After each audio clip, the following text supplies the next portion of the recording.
Khmer Rouge is the name that was popularly given to members of the Communist Party of Cambodia and by extension to the regime through which the CPK ruled Cambodia between 1975 and 1979. The name was coined in the 1960s by Prime Minister Norodom Sihanouk to describe his country heterogeneous communist-led dissidents with whom he allied after his 1970 overthrow. The Khmer Rouge army was slowly built up in the jungle of eastern Cambodia during the late of 1960s, supported by the North Vietnam Army and the Viet Cong and the Pathet Lao and the Chinese Communist Party. Although it originally fought against the Sihanouk on the advice of the CPP, the Khmer Rouge changed its position and supported Sihanouk after he was overthrown in 1970 coup by Lon Nol, who established the pro-American Khmer Republic. Despite a massive American bombing campaign, Operation Freedom Deal, against them, the Khmer Rouge won the Cambodian Civil War when they captured the Cambodian capital and overthrew the Khmer Republic in 1975. Following their victory, the Khmer Rouge, who were led by Pol Pot, Nuon Chea Ieng Sari, Son Sen, and Khieu Samphan, immediately set about forcibly evacuating the country's major cities. In 1976, they renamed the country Democratic Cambodia. The Khmer Rouge regime was likely autocratic, totalitarian, xenophobic, paranoid, and repressive. Many deaths result from the regime's social engineering policy and the Moha Lot Plot, an imitation of China's Great Leap Forward, which had caused the Great Chinese Famine. The Khmer Rouge attempt at agricultural reform through collectivization similarly led to famines, while its insistence on absolute self-sufficiency even in the supplies of medicine led to the deaths of many thousands from treatable diseases such as malaria. The Khmer Rouge regime murders hundreds of thousands of their perceived political opponents. Its racist embassies on national purity resulted in the genocide of Cambodian minorities. Summary execution and tortures were carried out by its cadres against the perceived merciful elements or during genocide purge of its own ranks between 1975 and 1978. Sadly, the Cambodian genocide led to the deaths of 1.5 to 2 million people, around 25% of Cambodian populations. In the 1970s, the Khmer Rouge were largely supported and founded by the Chinese Communist Party and received approval from Mao Zedong. It is estimated that at least 90% of the foreign aid which has provided to Khmer Rouge come from China. The regime was removed from power in 1979 when Vietnam invaded Cambodia and quickly destroyed most of the Khmer Rouge force. The Khmer Rouge then fled to Thailand, whose government saw them as a buffer force against the communist Vietnamese. The Khmer Rouge continued to fight against the Vietnamese and the government of the new Republic of Cambodia until the end of the war 1989. The Cambodian government in exile, including at the Khmer Rouge, held into Cambodian United Nations seat with considerable international support until 1993, when the monarchy was restored and the name of Cambodian state was changed to Kingdom of Cambodia. A year later, thousands of Khmer Rouge guerrillas surrounded themselves in a government amnesty. In the 1996, a new political party called the Democratic Nation Union Movement was formed by Ieng Sary, who was granted amnesty from his role as a deputy leader of the Khmer Rouge. The organization was lightly dissolved by the AB 1990s and finally surrendered completely in 1999. In 2014, two Khmer Rouge leader Nguyen Chia and Khieu Samphan was jailed for life by a United Nations breakout court, which found them guilty of crime against humanity for their roles in the Khmer Rouge genocidal campaign. Chapter 1 Introduction. On April 17, 1975, Cambodia emerged from 5 years of invasion, bombardment, and civil war, when its capital city Phnom Penh fell to the guerrilla armies known as the Khmer Rouge or Red Khmer, which had been defeating it since the beginning of the year. The city population included over 1 million refugees driven from their own homes in rural areas during the course of the civil war. Perhaps as many half of million Cambodians people had been killed. People in the cities, without knowing much about the Red Khmer, assumed that peace would be better than war, and that Cambodians working together could destruct their country. What happened next took everyone but the Red Khmer commanders by surprise. Within a week, the people of Phnom Penh, Battambang, and other cities were driven into the countryside by the Red Khmer and told to take up agriculture tasks. Thousands of evacuees, especially the young and the very old, died over the new few weeks. Some survivors, walking toward regions where they hoped their relatives would welcome them, were on the road for over a month. When they asked questions of the heavily armed young soldiers who accompanied them, they were told to obey the revolutionary organization, or Angkar Bedkar, which would act as their mother and father. The evacuees were called New People or Abria 17 people because they had joined the revolution so late. Residents of the country were known as best people and were treated less harshly than others. After emptying the cities, the revolutionary organization embarked on a program of social transformation that affected every aspect of Cambodian life. Money, markets, and private property was abolished.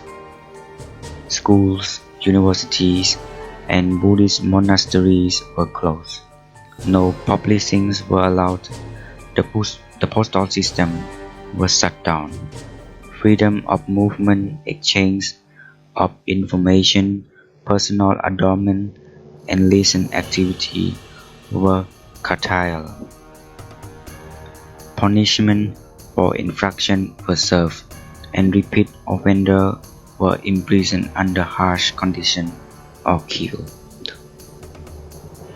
Everyone were ordered to perform tasks set for them by the revolutionary organizations. For evacuee city dwellers, the tasks seldom had any relation to the training or skills.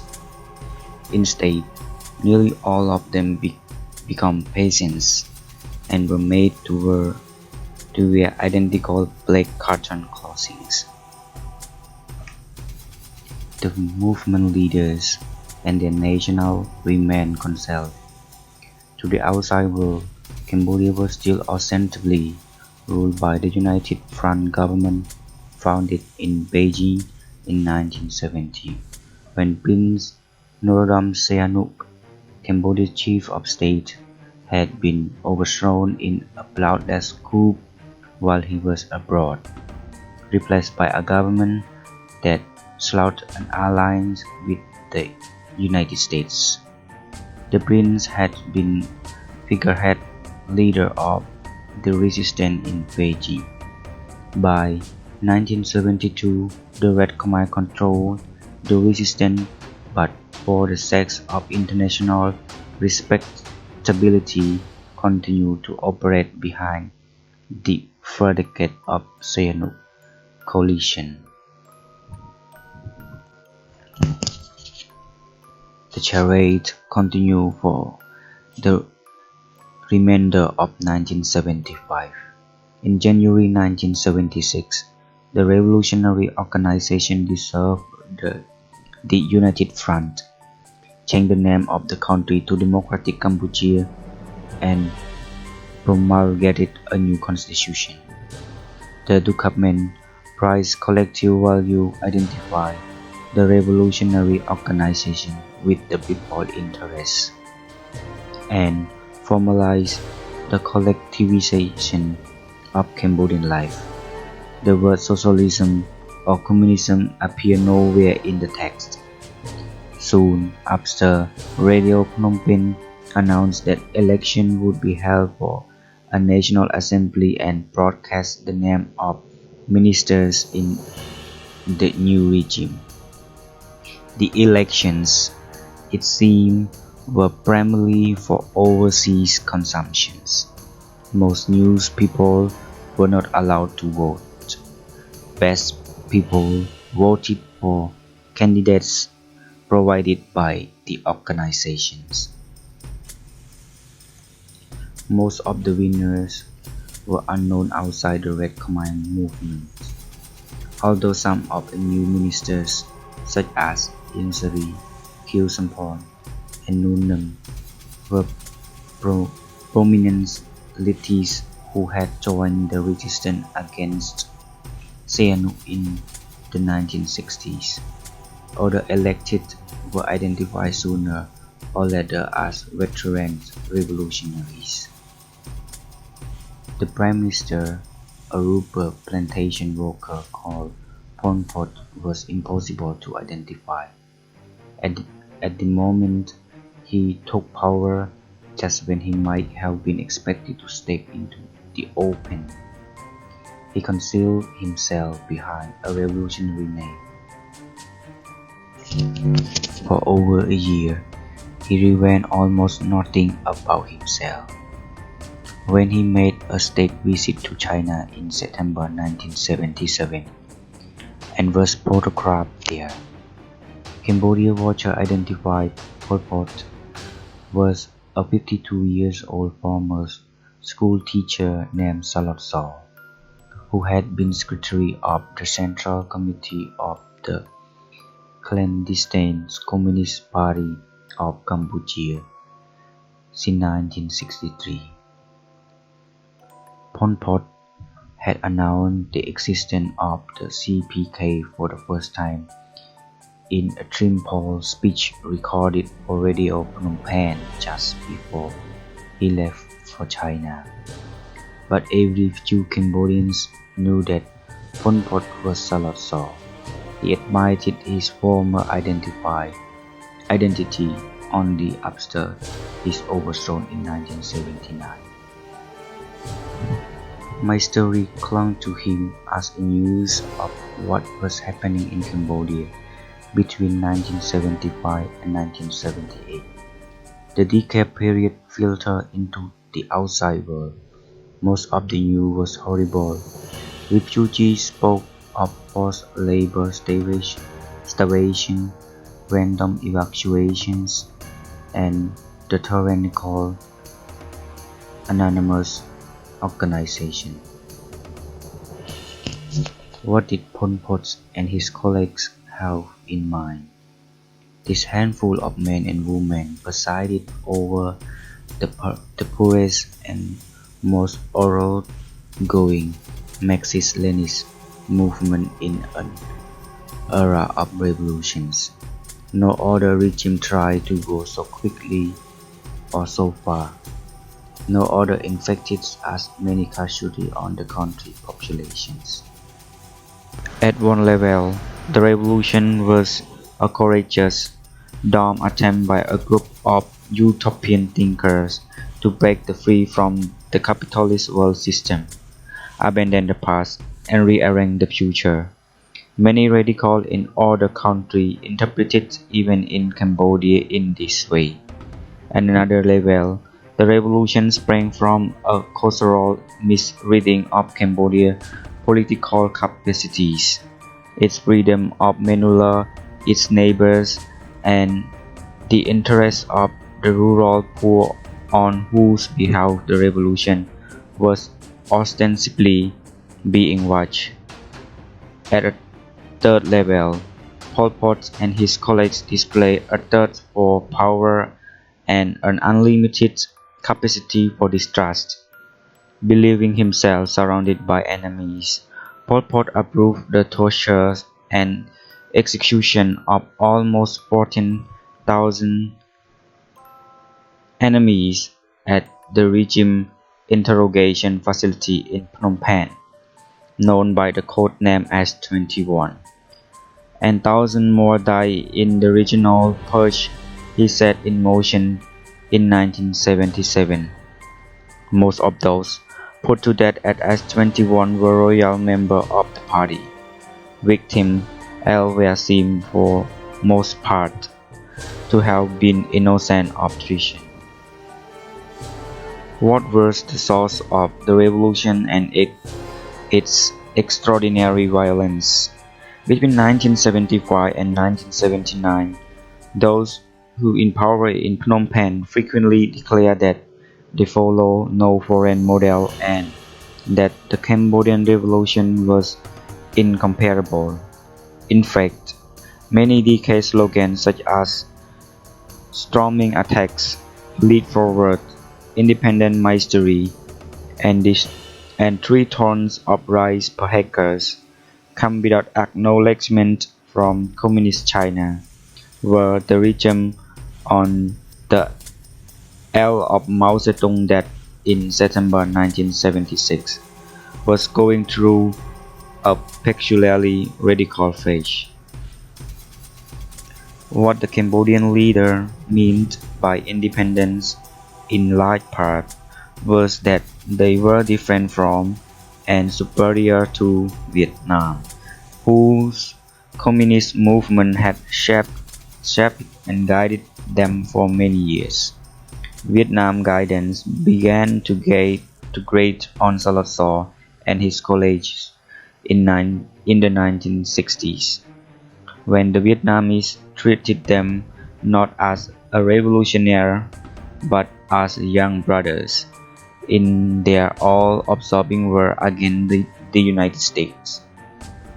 Fighting between Cambodia and Vietnam erupted in 1977 and culminated 2 years later in a Vietnam defeating that overthrew Pol Pot regime.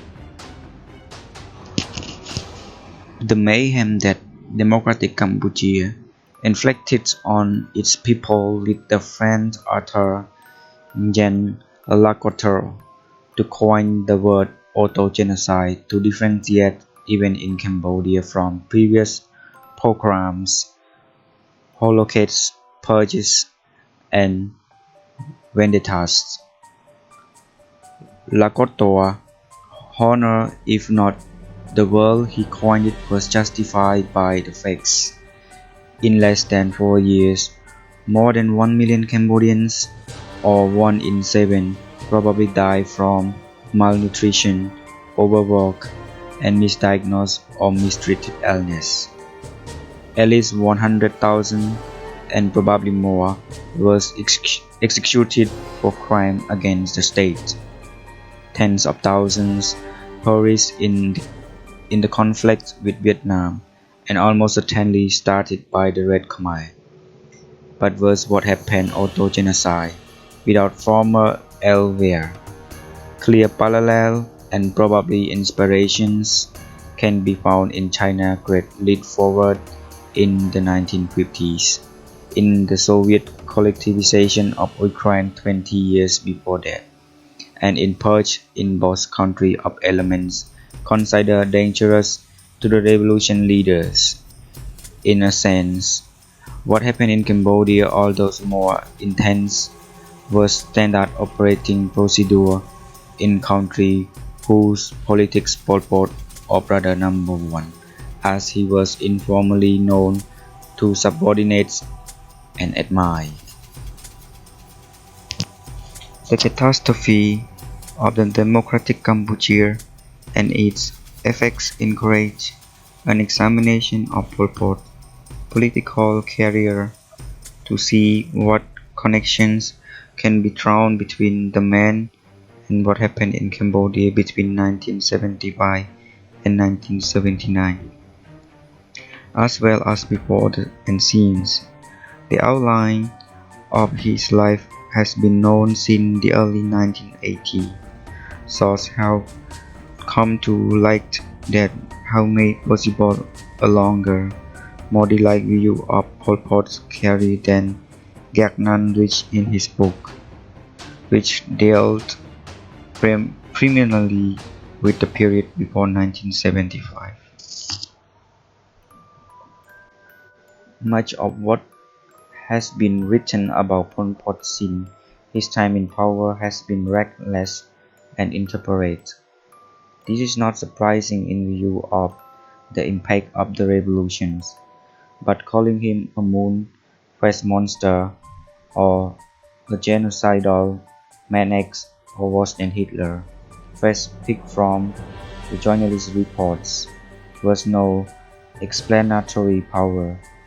To understand the man and what happened in democratic Cambodia, we need to place him inside a Cambodian context and inside a wider set of influence from abroad.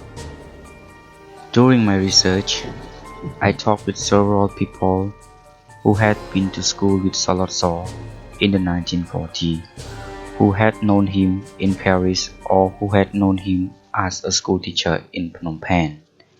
Those who encountered him during his year in power were more discreet with anecdotal evidence, but from all these sources, as well as printed and archival material, I was able to build a consistent, but rather two-dimensional picture. This had been enhanced, but not deepened, by interviews conducted by others in 1992. None of the people I spoke to, including several who lived thousands of miles from Cambodia and whose family was savaged by the Pol Pot regime, were prepared to associate the person they had known with the horror of the 1970s. Victims of Pol Pot regimes, they were unwilling to alter or deny their relatively recent recollections of the man. To his brother and sister, for example, Salazar was a sweet-tempered, equable child. Schoolmates remember him as a medical student but pleasant company, a reputation that persisted among those who knew him in France. As a teacher, he will remember a calm, self-assured, smooth-featured, honest, and persuasive, even hypnotic when speaking to small groups. Among his students and his colleagues in the clandestine communist movement, he seemed in these years to have gained some of the moral authority and statures he enjoyed among his followers up to 1997. A man who met him in the late 1950s, for example, said, "I saw immediately that I could become his friend for life. Similar testimony has emerged in confession from S21 and in the 1980 and 1990 from Red Khmer defectors who attend Pol Pot political seminars in Thailand and Cambodia. None of the defectors, although they were free to do so, as those being tortured at S21 were not, single out Pol Pot behavior or personality as a reason for betraying the party or, in the 1980s, for disrupting the communist movement. Instead, most of them came away with memories of a man they regarded almost as a saint. With witnesses like this, and Pol Pot's own writings, it has been impossible for me to penetrate what may be a facade, a series of masks, or a chosen repertory of skill to discover a roofer, more diabolical, supposedly more genuine Pol Pot. Throughout his life, the man seemed to have tailored his performance to fit the people he was with, making a genocidal maniac hard to find. Indeed, the disjunction between his genteel charisma and the death toll of his regime is one of the mysteries that hangs over his career and poses serious difficulty in trying to make sense of his life.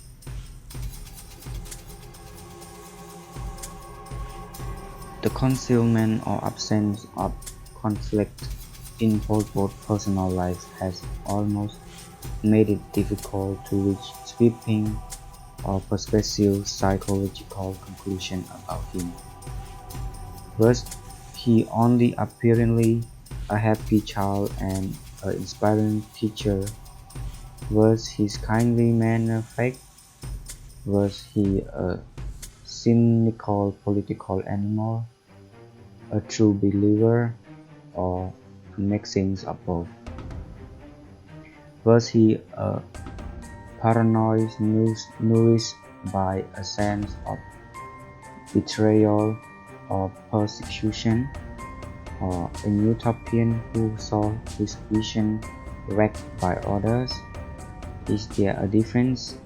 His own writing and speech, which avoid personal details, provide little information to help us answer any of these questions. Even after his 2-hour interview with Ned Thayer in 1997, less than a year before he died, Pol Pot defied analysis. Pol Pot's lifetime overlaps the story of Cambodian politics since World War II. His revolutionary movement benefited from Vietnamese help during its formative years and during Vietnam War with the United States. Without the war, Pol Pot coming to power like same demise is inconceivable. Salotso or Pol Pot was also a product of 20th century Cambodian society. From that society, he fought against and ironically benefited from a deeply rooted sense of hierarchy that frequently permitted a single man, properly positioned, nicely behaved, and true to be meritorious to exercise enormous power. Like most Khmer of his generation, he was incurious about the outside world. He distrusted foreigners and their intention toward his country. From Cambodian Buddhism, he absorbed the idea of discipline, personal transformations, rebirth, and enlightenment, found that within the privileged otherworldly community of monks or communists through teachings is the right action, self-denial, and meditations. As a teacher, he automatically enjoys high status, another legacy of Buddhism.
Chapter 2 Original Khmer 1928 to 1949.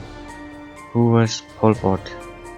The man known to the world as Pol Pot started life with the name Salotso. Pol Pot was his revolutionary name when he announced his pseudonym in 1976.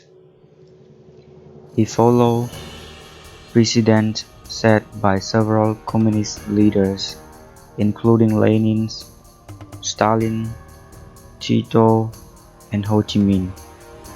Their intentions, when in the underground, were to conceal their true identities from the police and, in some cases, to inspire their followers. Stalin, for example, means steel. Ho Chi Minh means the Enlightened One. Pol Pot, however, took a new name after he had come to the power. Concealing his former identity from the nation he was about to govern. The name he chose, although common enough among rural Cambodians, the Khmer, had no independence meaning.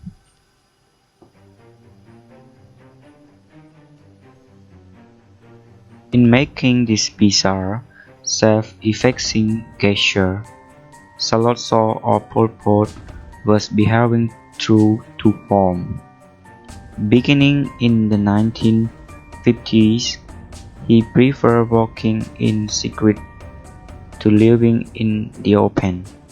When Pol Pot came to power in 1976, it took analysis more than a year to identify him with certainty as a former school teacher named Salotso, who had been the secretary of the Cambodian Communist Party since 1963.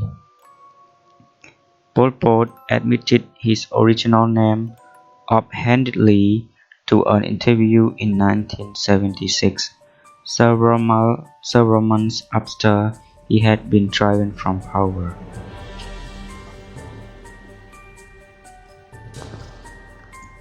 Over the years, this extraordinarily reclusive figure concealed, clouded, and falsified so many details about his life that it is not surprising that there is even some confusion about his date of birth.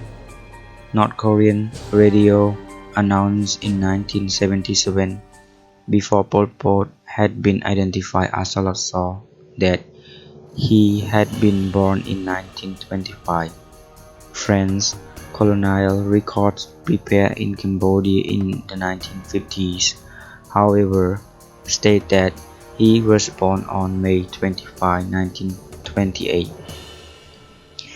The second date, which lived less time unaccounted for seem more plausible than the earlier one to many writers, but has been contradicted by Salotsaw sibling in recent interviews. Pol Pot himself insisted on the earlier date in his interview with Nat Tyre in 1997. For this reason, 1925 is now the preferred years of birth.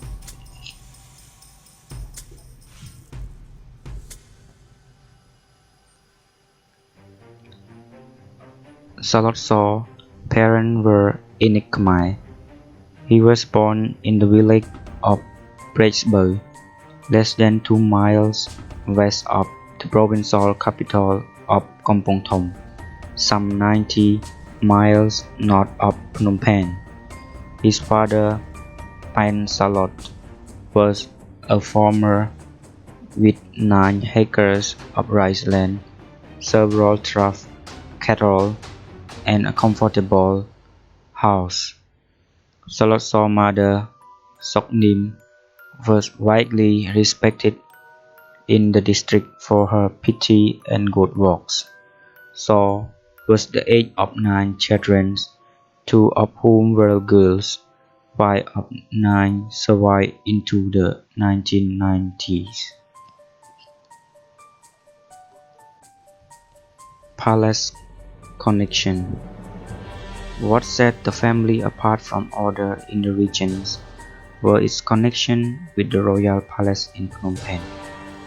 Salotsaw's cousin, Mea, joined the royal ballet in the 1920s. In the closing years of the reign of the king, Sisawat, 1904 to 1927, she soon became a consort of the king's eldest son, Prince Sisawat Muniwong, and born him a son, Kosarak, shortly before Muniwong became king in 1927. She held the favored position of Khon Priep Miniang, literally lady in charge of the women, from which she controlled the women of the palace. The post was abolished after Muniwong's death, but Mea continued to live near the royal palace and was attached to the coup de ballet as a senior teacher until the early 1970s.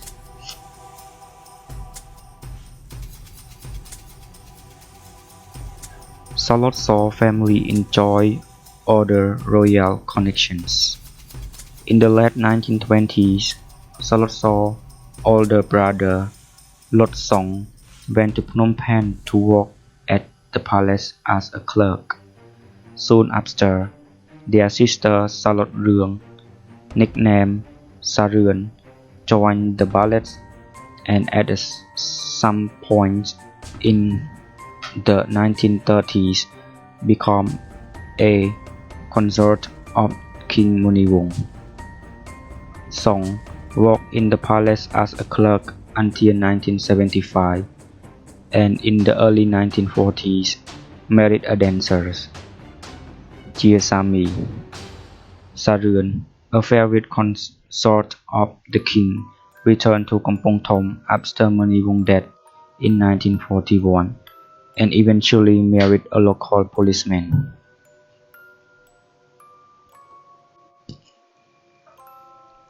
In 1934 or 1935, when Salotsaw was 9 years old, he and his older brother, Jay, were sent by their parents to live with Mea and Song in Phnom Penh.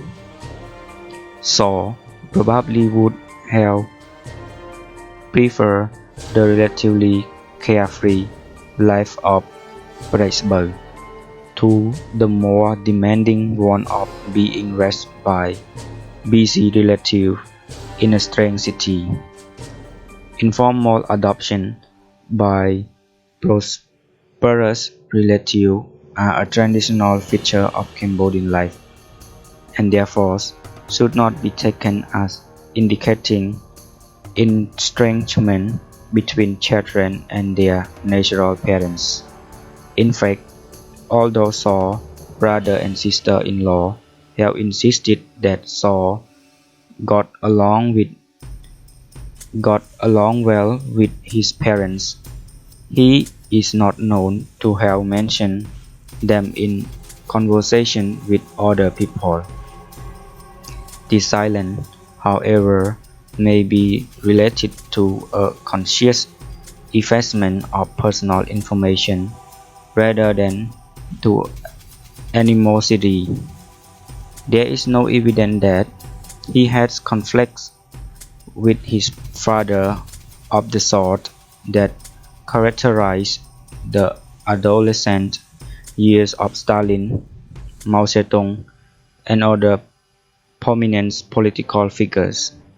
Indeed, his sister told an interviewer in 1997 that Salot Saw had come back to Pittsburgh for his father's funeral in the late 1950s and contributed to the cost of erecting a memorial stupa. In later life, Saw never mentioned his palace connections. Instead, he tended to emphasize his rural origins.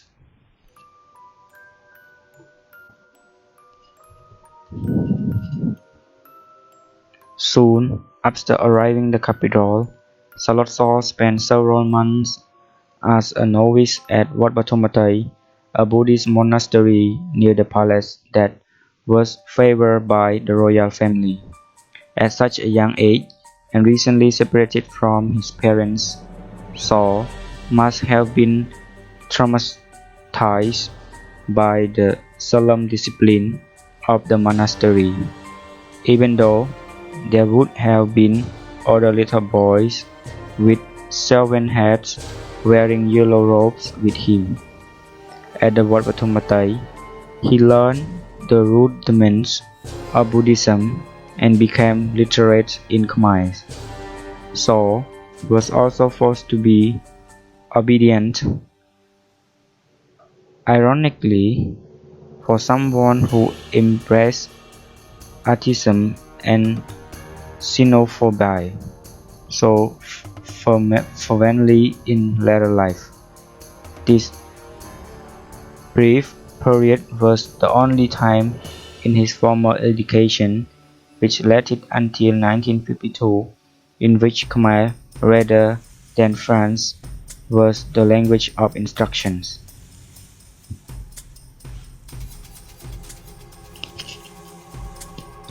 Lord Song and Jia Sami, who looked after Salot Saw in the 1940s, maintained that he was an even-tempered, polite, and remarkable child. As a primary student, Sami told the Australian journalist James Gerard Saw had no difficulties with other students, no fights, or no quarrels. In examining his early years, I found no traumatic events and heard no anecdotes that foreshadowed his years in power. People who met him as an adult found his self-effacing personality, perhaps a carryover from the image he projected as a child, hard to connect with his fearsome behavior in the 1970s. In Lord Song's words, the contemptible both Khmer Apod was a lovely child.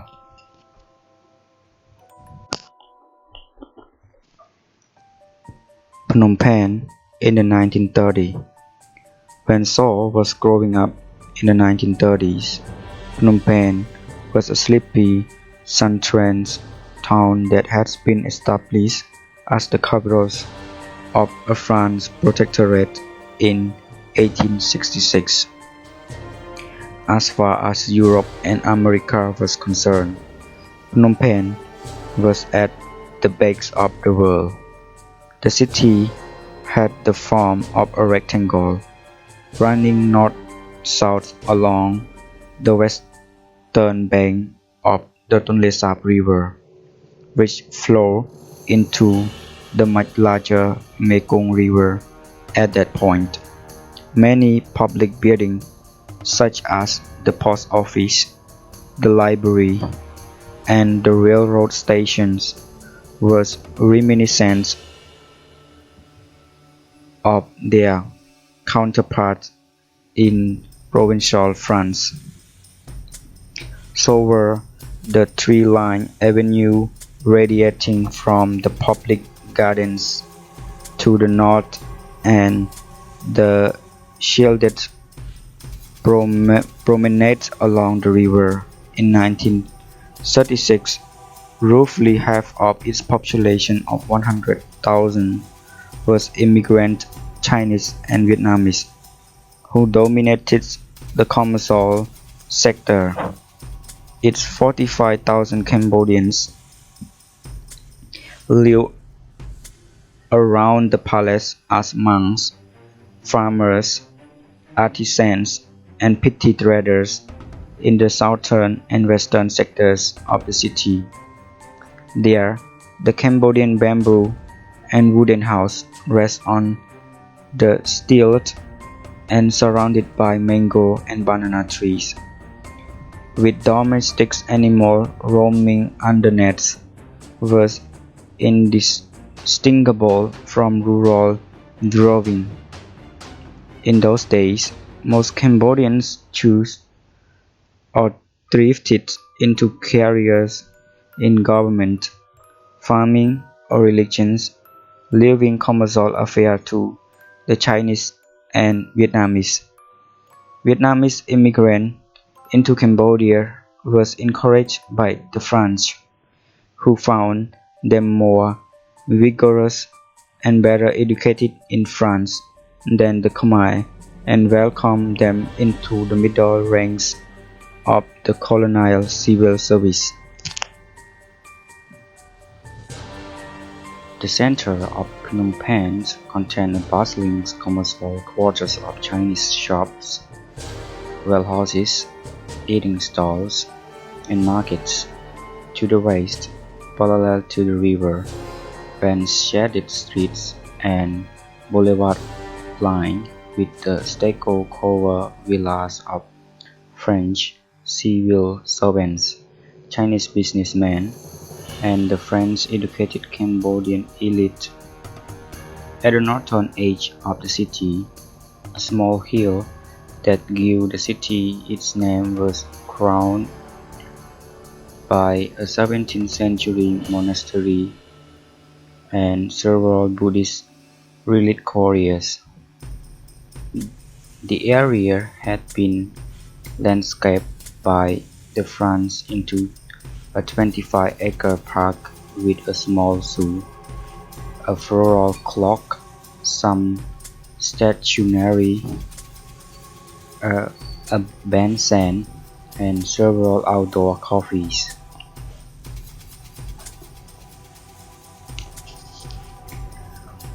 Roughly half a mile south of the Phnom, facing the river, was the royal palace, whose main building had been designed by French architects in a Thai-Cambodian style in the early 19th, set back from the foreshore behind a miniature lawns.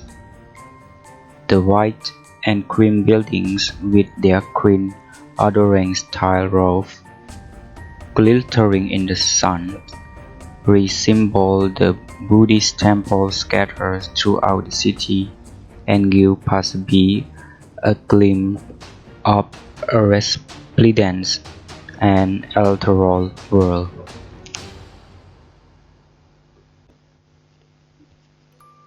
That world come to the life whenever the ballets performed for the king and his guests, enacting scenes and stories taken from Indian mythology at a painstakingly slow pace to the music of xylophones, flutes, and Indian-style string instruments. Most of the more than 300 dancers had been recruited into the troops before they were 10 years old. The leading dancers were in their 20s.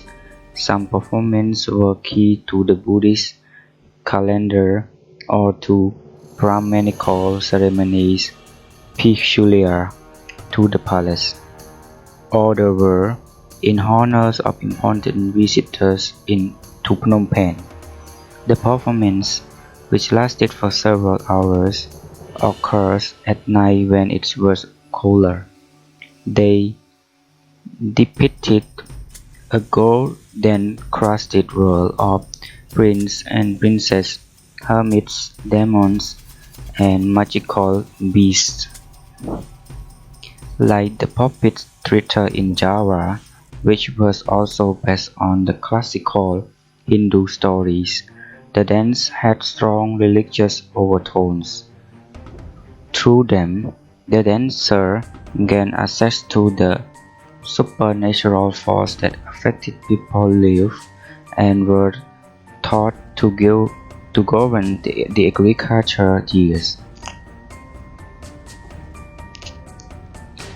It is easy to imagine Slotshaw in the 1930s, Handel at the edge of the stage watching the masked and powder dancers, training by his cousin and perhaps including his sister and his brother wife, performed by the lights of thousands of candles and the moon.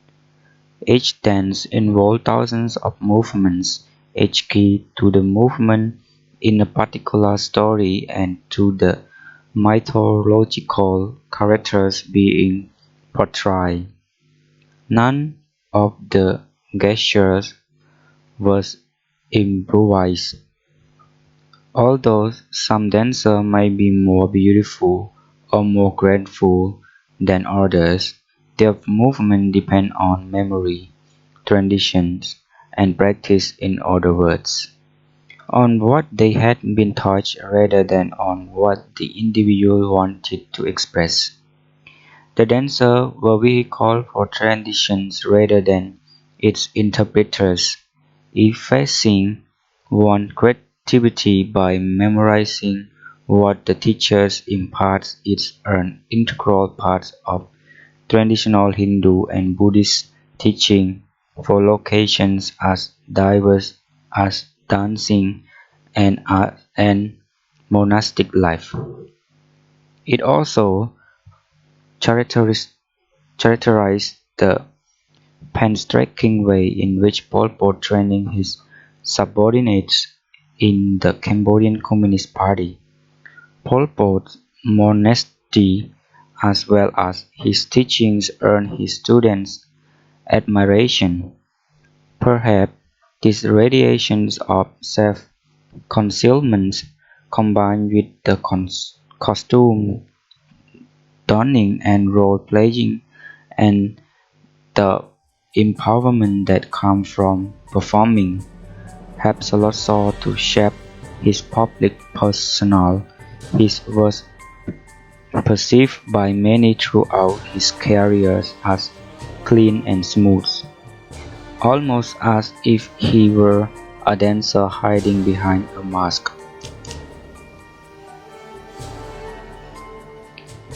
It is impossible to say which impression of the palace prevailed among Slotshaw memory once he came to power. In the decade periods, his policy seemed to reflect a deep resentment at the injustice and exploitations that many Cambodians endured early. He may have been thinking about the dancer or about the peasant he encountered later on. He may have been thinking of his own uprooted childhood in a potentially hostile city.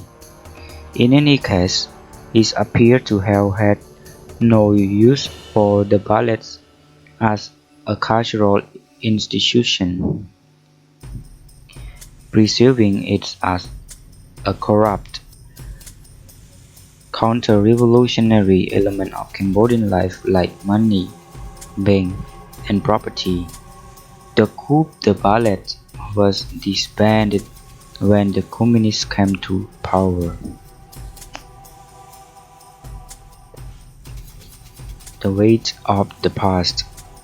To the west of the palace, not far from Miek House, was the Museum of Khmer Archaeology, built in Cambodian architectural style and opened in 1920. Here, the French had assembled examples of sculpture, pottery, and bronzeware gathered from hundreds of ruined Hindu and Buddhist temples built in what became Cambodia between the 7th and 16th centuries.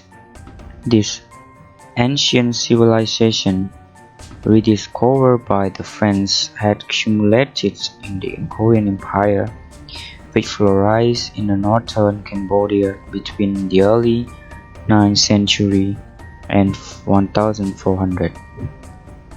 For a time, this empire dominated much of what we are now southern Laos, eastern Thailand and Cambodia, and southern Vietnam. Near Angkor, the French uncovered impressive waterways and the remains of several hundred Hindu and Buddhist temples. In its heyday, around 1,200 the Korean regions covering 100 square miles, and also several more people than all of Cambodia did in the 1930s. The 20th century.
Chapter 3: Becoming a Communist 1949–1953. The first year in Paris.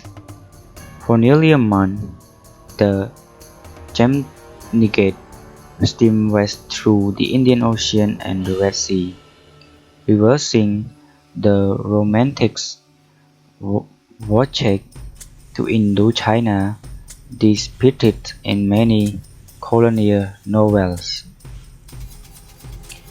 Of the 21 Cambodian students abroad, only 3 were more than 23 years old, 6 were under 20, except for 1 or 2 who had spent their childhood in Cochin China. None of them had been outside of Cambodia. This journey was their first adventure. 5 of them, Chu Seng, Mai Man, Mai Phat, Salot Saw, and Ot Wen, later rose to prominence in the Cambodian Communist movement. They became communists when it was the popular thing to do. During the early 1950s, under the unstable Fourth Republic in France, when a communist-controlled resistance movement in Cambodia briefly confronted the French colonial rulers. This period marked the heyday of the Communist Party of France. The Khmer student time in Paris coincided with the last year of Stalin's life and the apotheosis of the cult of personality surrounding him. The Communist Party, one of the strongest in France, was considered the most Stalinist party outside Eastern Europe. The year 1949 and 1953 also marked as the victory of communism in China and the confrontation between communist and anti-communist army in the Korean War. To many young Khmer and millions of young people in France, communism seemed to be the way of the future.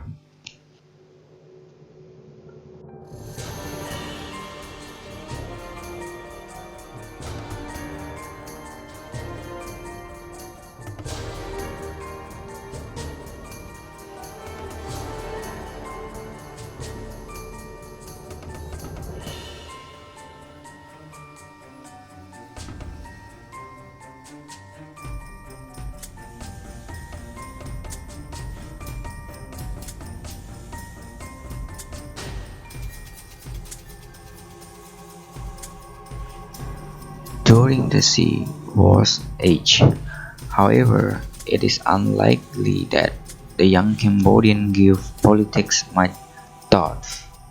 Most of them probably supported the Democrat at home, and their political view probably might call hero worship for Saint Goktanj, with value hope for Cambodia independence.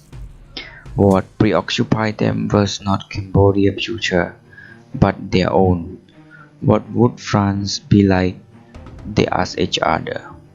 What will happen to us? Unlike his news acquaintance, Salazar had been uprooted and transported several times.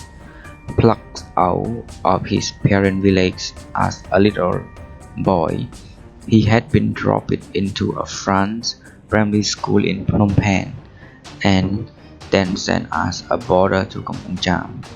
His time at the Eco Technics had been another adjustment. Therefore, he was probably calmer, more self-assured, and he less homesick than the others.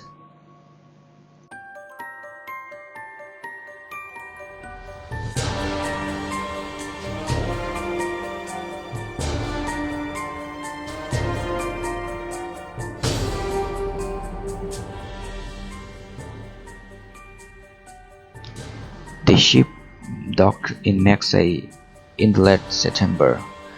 The Cambodians scattered to destinations determined beforehand by the Cambodian Ministry of Education.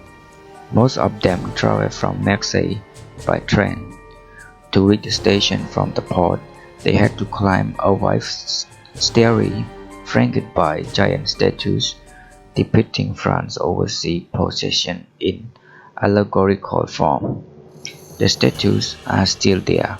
One of them, our position in Asia, is a pubscent girl in Angkorian Habel, Cambodia, logging on an able as she is offered a Buddha image and some food by younger female who are naked to the West, Laos, and Vietnam. The tableau encapsulated three stereotypical views in France head of the Cambodians and Indo-Chinese. They were childish, exotic, and sexual adventurers. Salazar and his friend had been subjected to this stereotype in school. In the Charlie air, they hurried past the statues to catch their train. Salazar started out in Paris as many Cambodian students did by taking a room in the Indo-Chinese pavilions of the city university, a complex of dormitory for France and foreign students on the southern edge of the city. In the first year, Pol Pot recalled in 1978, I worked rather hard. I was a fairly good student. Aside from a few short holidays, he spent more than 3 years in Paris.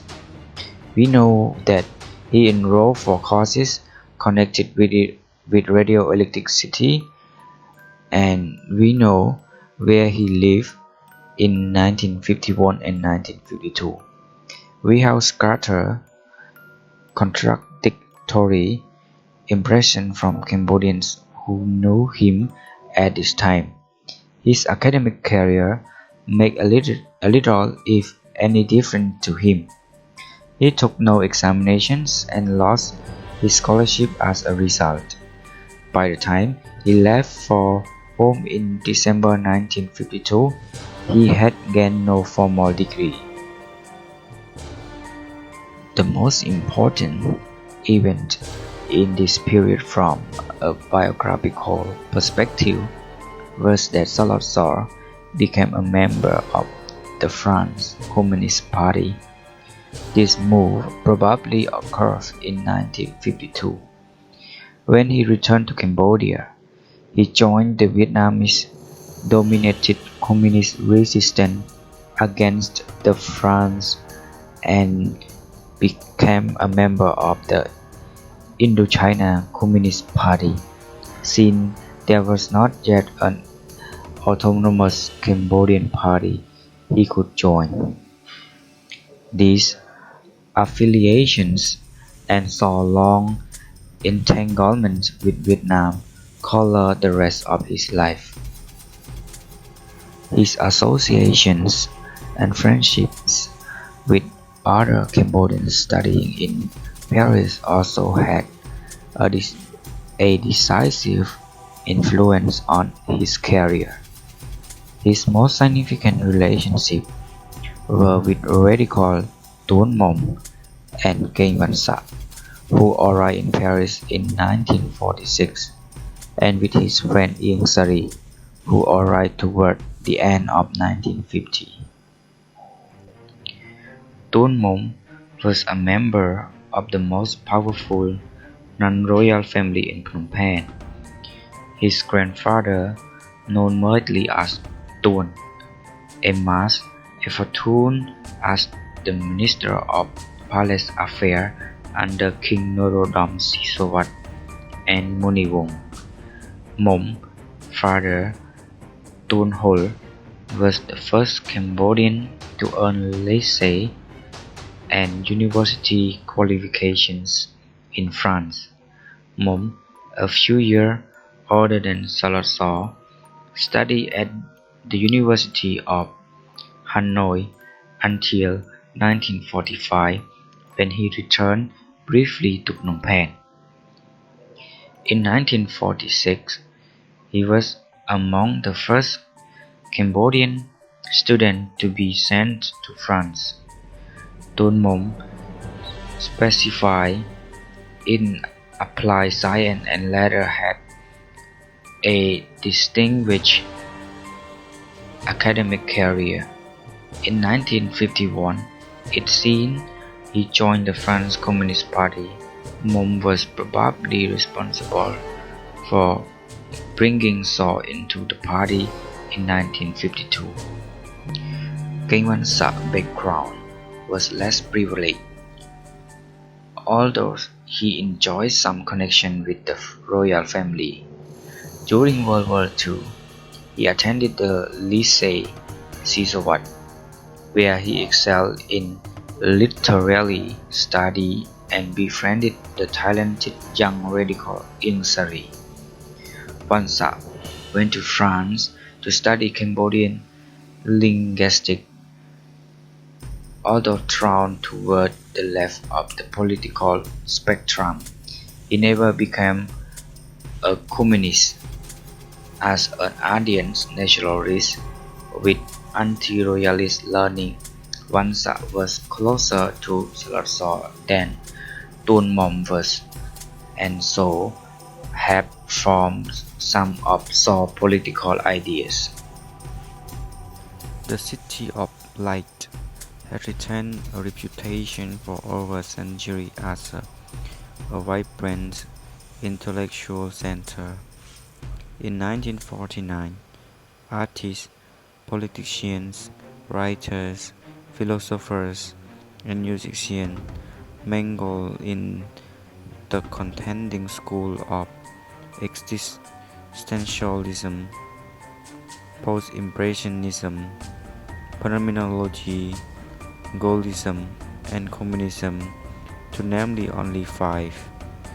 New developments in this field and many others make Paris as an intoxicating place for young people engaged in tertiary study, as did the city traditions of liberty and revolutionary thought. Political parties and newspapers affiliated with them flourished across the ideological spectrum, giving rise to lively, acrimonious debates. For students of Salazar generations, the late 1940s and early 1950s were filled with passionate argument about politics, art, and philosophy, with close friendship, and led others with a sense of beginning to a world that was opening up in the aftermath of World War II. To understand Salazar's conversion to communism, we must place him along the South Bacon buildings, leaf-strewn avenue, and a smooth field coffee of the Latin quarters among thousands of young men and women who were making similar decisions. By 1951, if not before, he was caught up in a wave of optimism about the potentialities of the communist movement. Unlike many of his contemporaries, Salazar never abandoned communism or regretted his decision. Instead, he made a lifelong commitment to the cause. To understand the naturalist favor he brought to these commitments, we must realize how estranged Salazar was from his surroundings. He was not really at home in France, in the cold, crowded streets and cramped student quarters. He often must have left lonely and disoriented. Although he spoke and read French fluently, he had no connection with the country. Unlike Mon and Vansac, who married French women, Saw made a little effort to assimilate. Apparently, most of his friends were Khmer. Perhaps in this exile, he became more consciously Cambodian than he had been at home. His first action in Paris, however, was surprisingly adventurous. For summer vacation in 1950, he and 17 other Cambodians volunteers with French students in a labor battalion in the renegade communist state of Yugoslavia, which had broken off its smothering alliance with the Soviet Union 2 years before. So decision demonstrates that he was not yet a member of the French Communist Party. For party members who traveled to Yugoslavia in July 1950 was, were summarily dismissed. His action, however, may have been only tangentially political. Becoming a volunteer probably seemed like a pleasant way to pass the summer.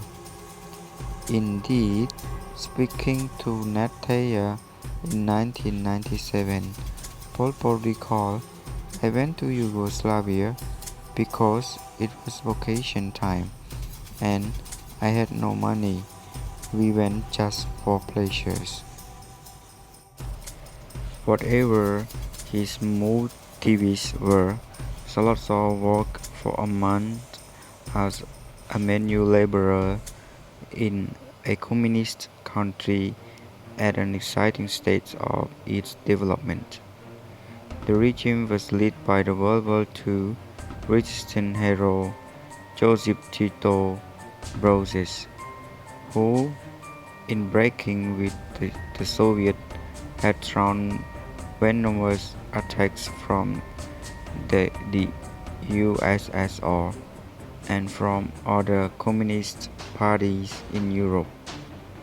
Between 1948 and the end of 1950, Tito Yugoslavia stood alone, isolated from the West and expecting a Soviet invasion.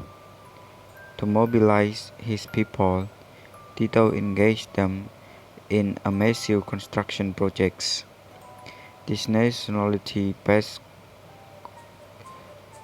communism, an affront to Stalin, appealed to anti-communist intellectuals in France, including members of the Socialist Party, who were dismayed by the French Communist Party subservience to Soviet Union. In 1949 and 1950, as a Princess Bocteau has recalled, lycée in Paris became a battleground for socialists trying to recruit students to work in Yugoslavia and communists trying to keep the students at home. So was probably catch up in this recruitment drive. 28 years later, he told Yugoslavian journalists that he had spent more than a month working as a manual laborer in Zagreb. Smiling, he said, "I had occasion to meet Yugoslav and attended a Yugoslav folklore performance." It is tempting to speculate about what impressed Salazar while he was in Yugoslavia. Certainly, he had never seen social mobilization or public works on such a large scale, nor had he worked so hard as a member of a team.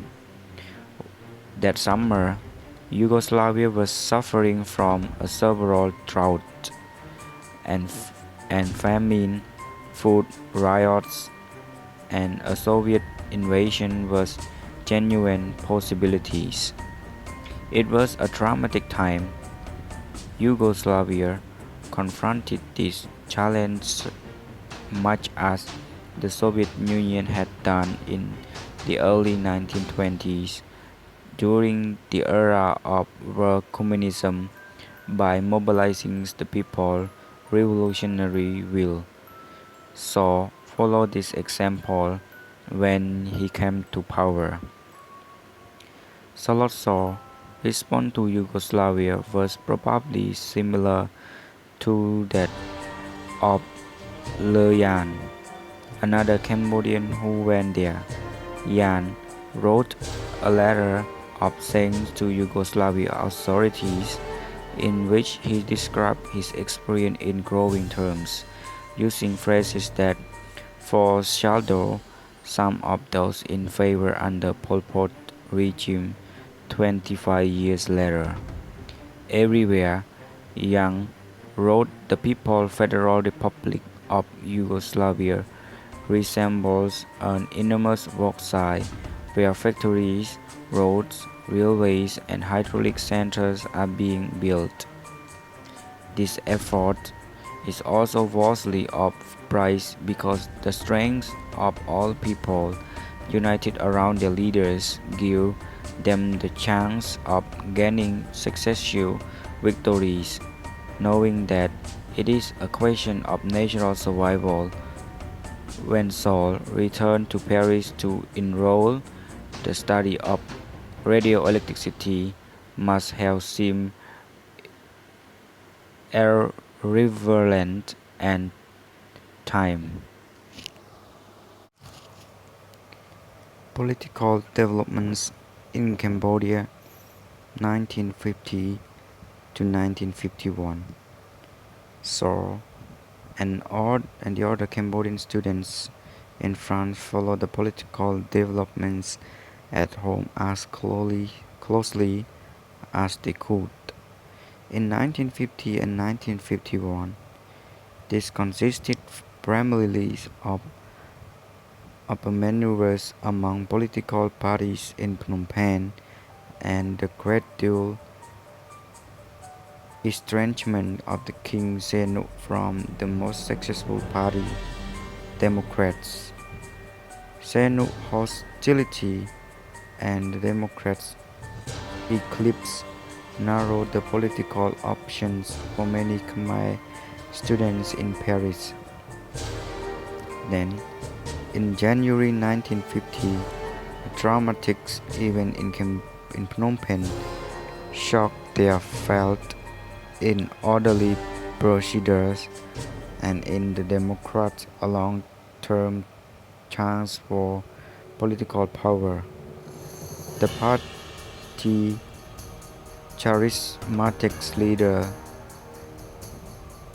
Lucas was killed by an assassin. Those who had hired the killer were never identified, but suspicion focused on the French, the king, and the freewheeling Prime Minister Yam Sambo, who had taken office after Sihanouk had dissolved the Democrat-controlled National Assembly several months before. Gus' funeral drew an enormous crowd, a warning to Sihanouk that the Democrats were still influential. In February 1950, encouraged by the recent communist victory in China, the Indochina Communist Party, in a secret meeting of its Central Committee, called for the active construction of independent Lao and Cambodian armies, mobilizing the masses to participate in the liberations.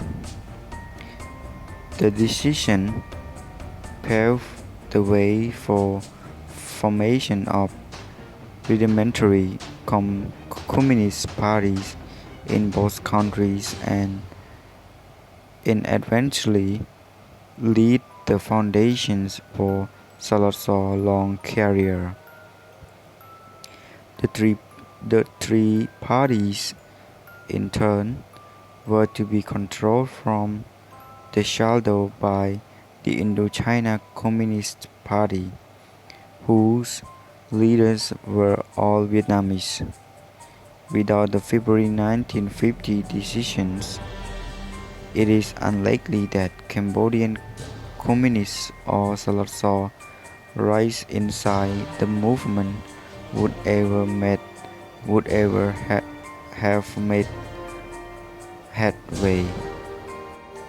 As a follow-up to this decision, the Indochina's Communist parties convened a 10-day study session in March at Hai Thien in southern Vietnam.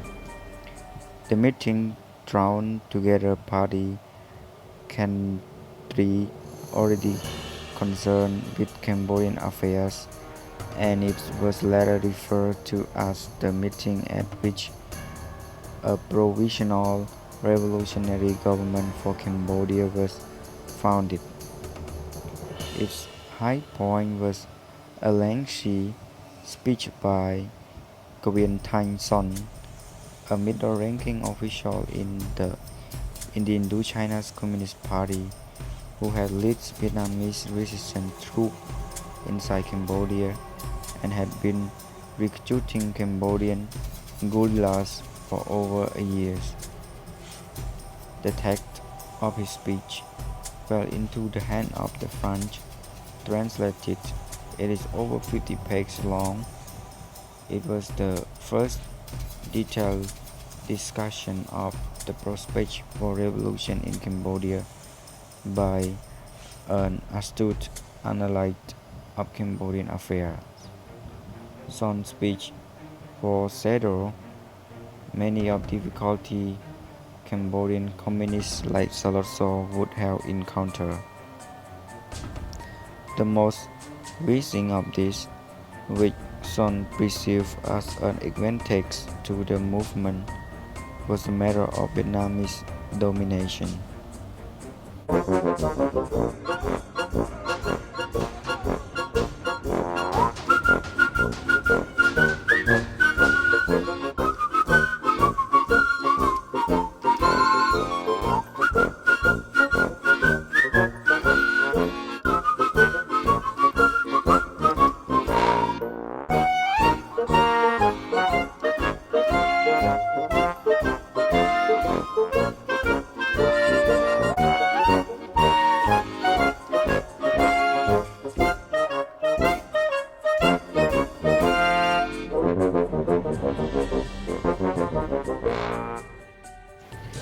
For 7 years after his flight from Phnom Penh,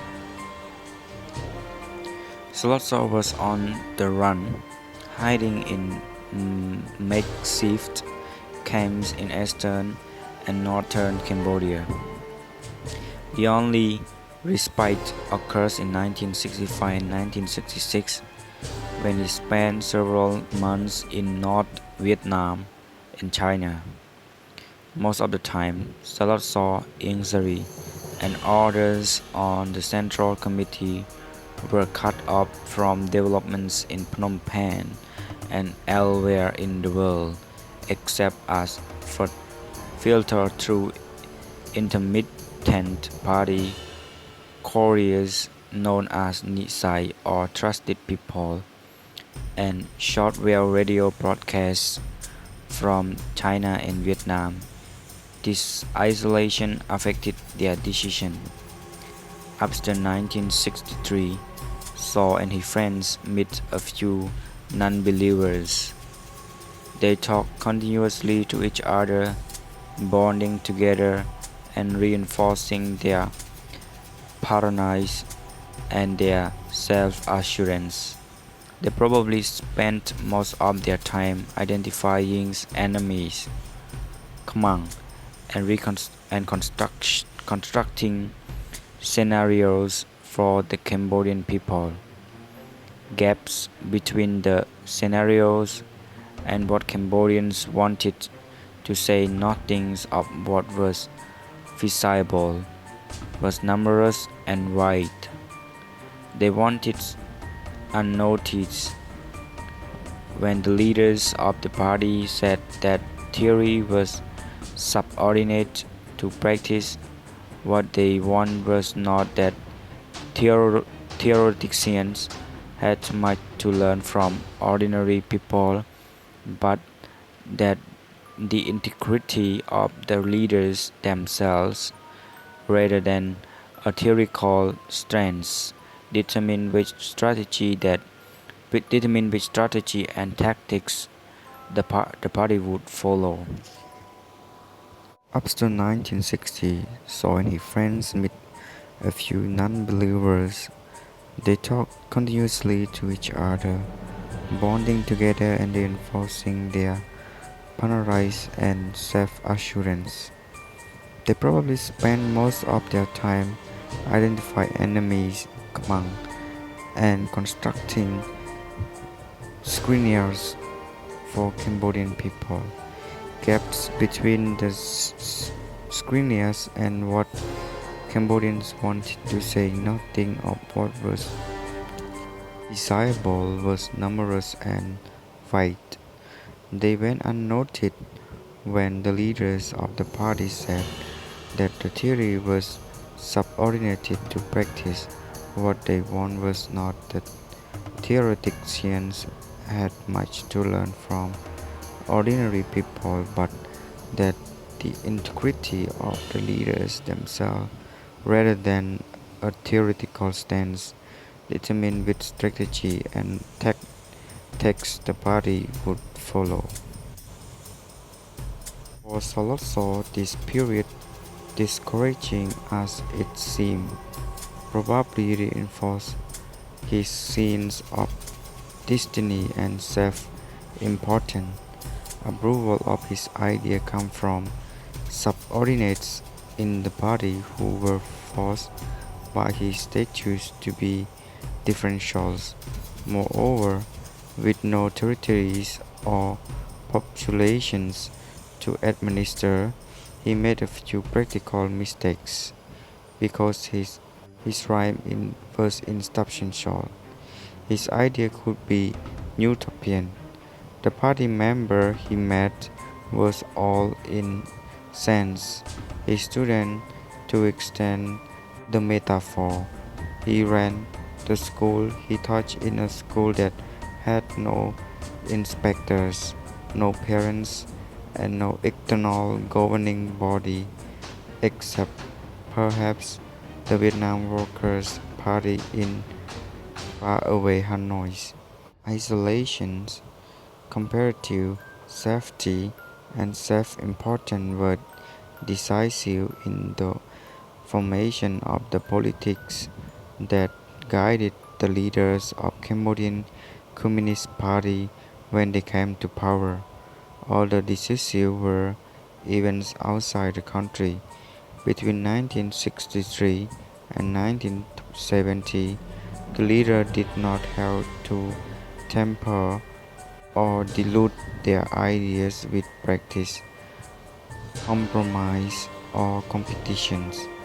Although their belief that they would seize power someday fueled their dedication to the party.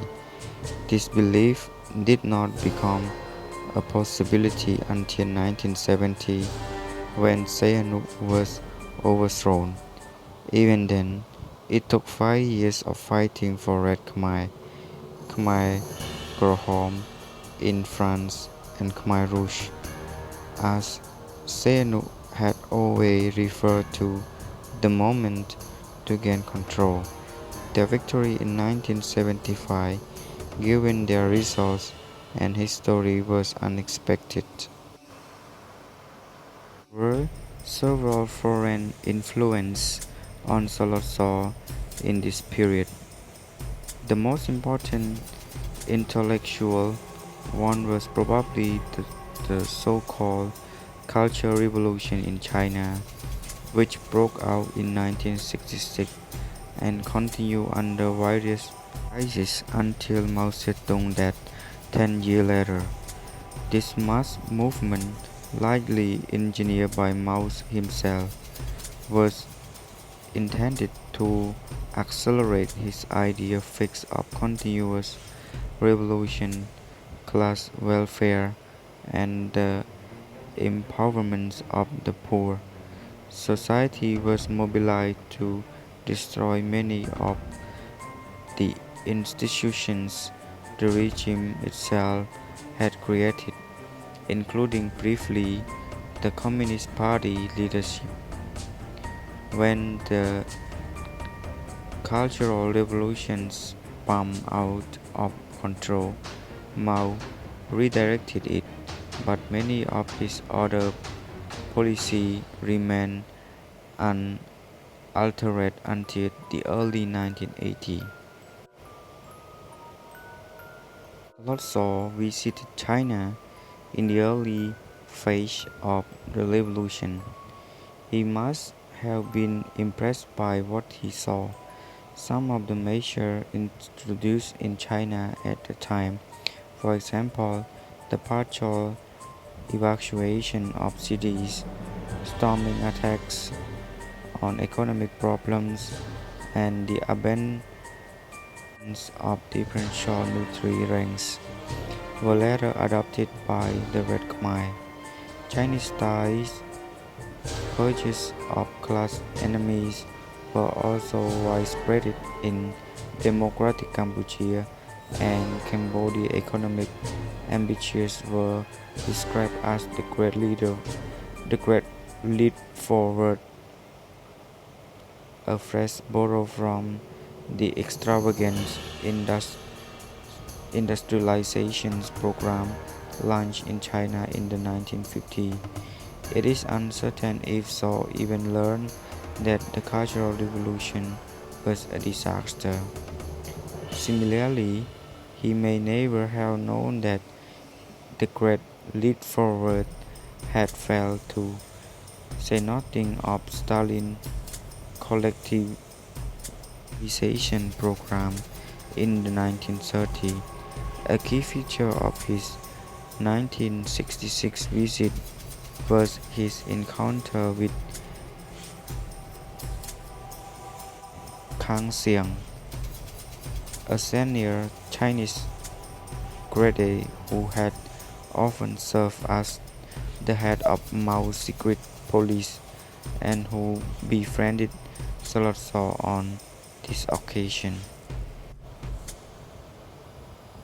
At home, Salazar was influenced by the shift of his headquarters from Kampong Cham to the remote forested province of Ratanagiri in the northeast.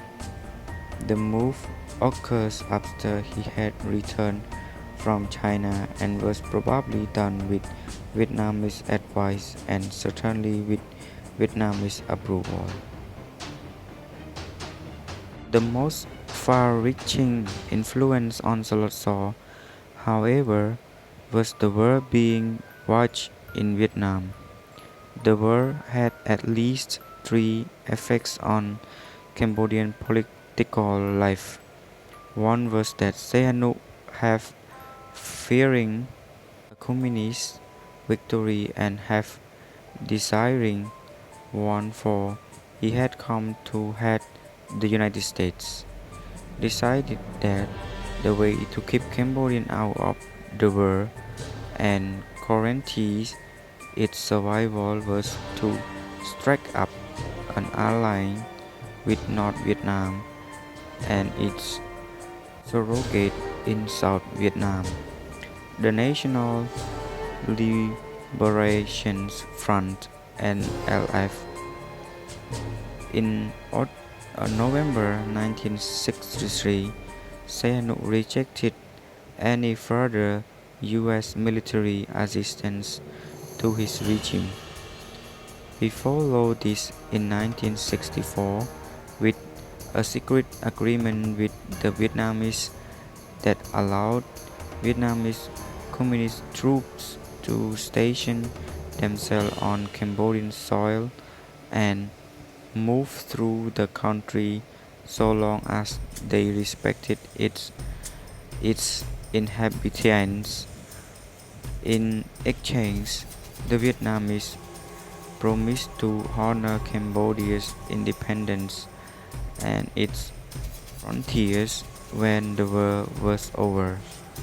As the war intensified, the Cambodian base became crucial to the Vietnamese, and in late 1966, arms from China began flowing to their force while the Cambodian ports of Sihanoukville, Kampong Sao, thus in trying to outsmart larger power and sidestep the conflict.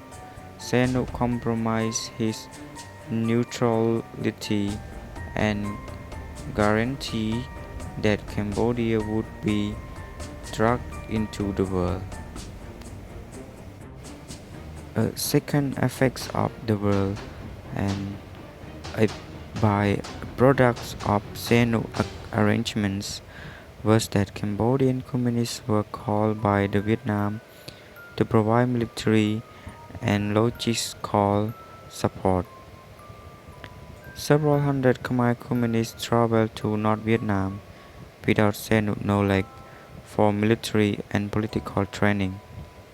The third effect of the war was a growing malaise among Cambodian elite. By the late 1960s, they were nervous about Sihanouk's policy and responsibility that Cambodia would be dragged into the war. Many of their children, pouring through an expanded education system, were also unhappy with the prospects of unemployment after they graduate, and with Sihanouk's style of rule. Some of them was inspired by radical teachers. Sihanouk's response to the malaise was to crack down on dissidents, a policy that alienated the students even more. By 1969, hundreds of them had left the town to join communist resistance. A hostage of the Vietnamese. In the late 1963, a communist militant spotted Salotso in the eastern Cambodian province of Kampong Cham, not far from the Vietnamese border. By the end of 1964, several colleges had encountered him in an encampment in that region known by the codename Office 100. One text locates the encampment inside Vietnam. Other places in eastern Kampong Cham. It seems likely that the base moved back and forced across the border in response to military pressures. Salotso remained their unit. He traveled to Vietnam and China at the end of 1965. These 2 years, when he accomplished a little and depended on people who later became his enemies, marked a low point in his career. In late 1964, a young communist named Cham Samok traveled from Phnom Penh to Office 100 like many of Salotso's close associates. He was later purged by Pol Pot government at interrogations center as 21 in Phnom Penh. Samok was one of many enemies who left several thousand pages of conference extracted under tortures, admitting to a rank of superior chains. These documents light on detail of life in the communist movement about which the prisoner had no reason to lie. In his conference in 1977, for example, Cham Samok remembered, "I met brother number 1 at Office 100. I was excited and very happy for I hadn't imagine that he would be there. At the time, I couldn't tell the brothers, that is, the leading party personalities, apart. After a while, I learned who brother number one was and brother Van Ieng. The work was a real struggle. It went on even if you had Maliers. I saw the brothers Saw and Sari writing documents and preparing stencils and printing the documents. I tried very hard to study with them. After a while, I was able to help them to earn extent writing and publishing secret documents myself. In Office 100 in 1964 and 1965, I was very happy. No problems arose to confuse me. I believed that I was building myself, that is, constructing a new revolutionary personality and making progress. Another young party member worked in Office 100 as a paramedic under Ieng Sari. In his confession, he noted that Cambodians had not been allowed outside the base by the Vietnamese who guided it. The psychological impacts of such condition on this proud man is difficult to measure.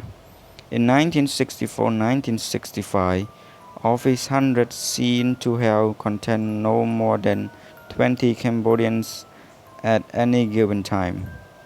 Only 3 of them were military.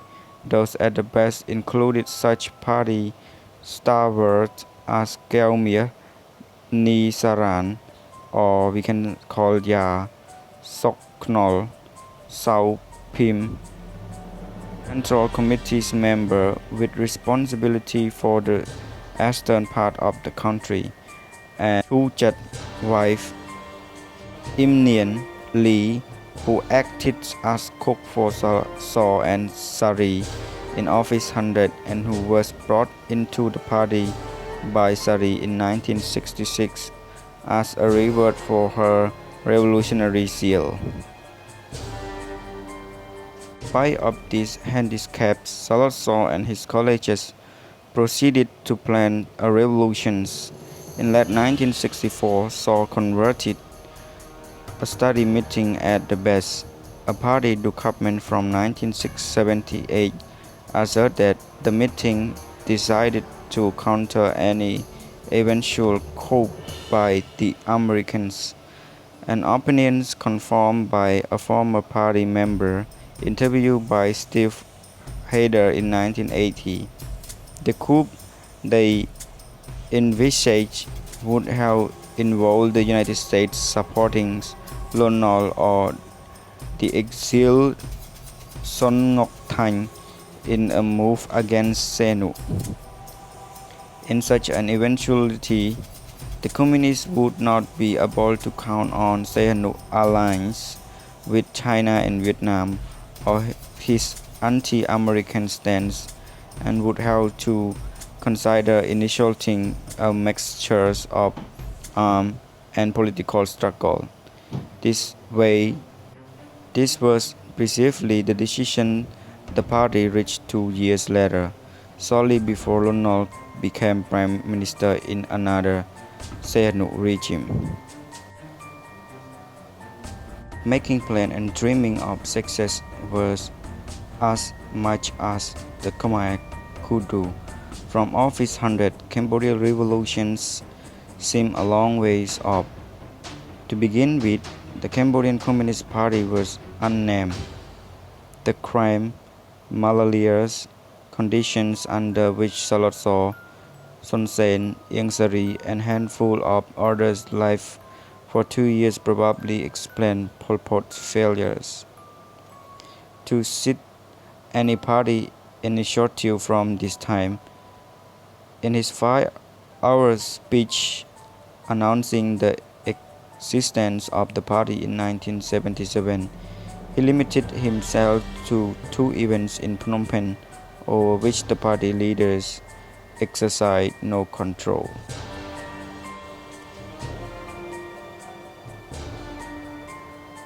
called the first of these a great event in our struggle.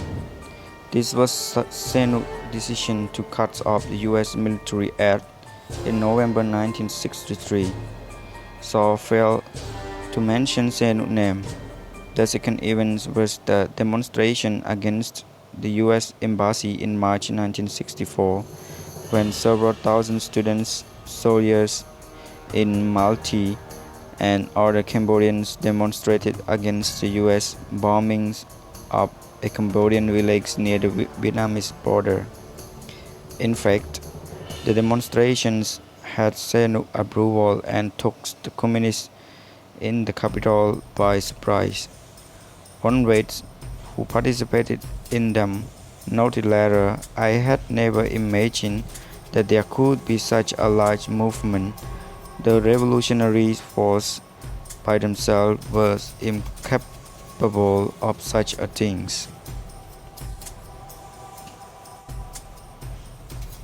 In 1965, Salazar left Office 100 to visit Vietnam and China. He had probably been asked to make the trip by those in charge of Workers' Party of Vietnam. He was gone for more than a year. The trip closed up a period in his life that he never mentioned later.